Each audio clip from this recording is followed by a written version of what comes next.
Assalamu Walaikum. Hello friends, how are you? Welcome back to my another video.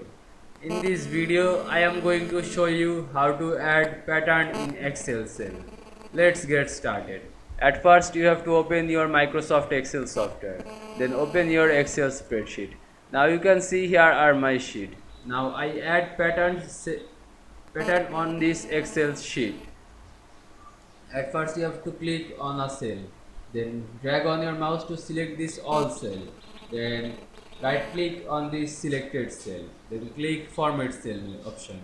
Now you can see here are many options. Now go to fill, then you can see here are pattern style. Now click on this pattern style drop down menu. Now choose any of pattern.